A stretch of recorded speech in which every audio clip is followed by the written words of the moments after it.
আয়ারল্যান্ডে 1000 মুসলমানের মধ্যে স্ক্রিনে যে ব্যক্তিটাকে দেখতে পাচ্ছেন, এই মানুষটা হচ্ছে একজন। ভাবতেই না কতটা অবাক লাগে। 1000 মানুষের মধ্যে আয়ারল্যান্ডে উনি একজন। স্ক্রিনে যে মানুষটাকে দেখতে পাচ্ছেন ওনার নাম আবদুল্লাহ। উনি হচ্ছে 2009 সালে কিনা এই মুসলমান ধর্ম গ্রহণ করেন ফার্স্টে।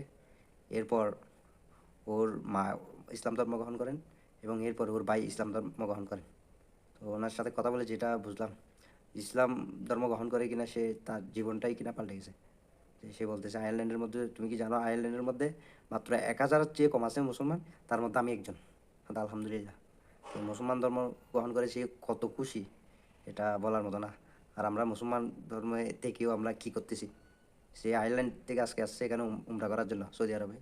এখনও মক্কা যায় নাই, আর সোজা এখানে মদিনায় আসছে। মদিনাতে কিনা 5-6 দিন থাকবে। তো এসে আমাকে বলতেছে আমাকে একটু হেল্প করার জন্য। ও কিছু এখানে বুঝতেছে না, কোথায় কী পাবে না পাবে। তো উনি আমাকে বললেন যে একটা ওনাকে এই থাকার হোটেল ঠিক করে দেওয়ার জন্য। তো আমি এসে ওনাকে একটা থাকার হোটেলের ব্যবস্থা করে দিই। এই আর কি, তার সাথে কথা বলে মানে এত মুসলমান ধর্মের প্রতি এতটা যে আন্তরিক, ওটা যেটা আমরা মুসলমান ধর্মের জন্মগ্রহণ করে অতটা আন্তরিকতা আমাদের মধ্যে ওটা নাই। উনি একটা বিধর্মী থেকে খ্রিস্টান ধর্ম থেকে মুসলমান হয়ে আছে।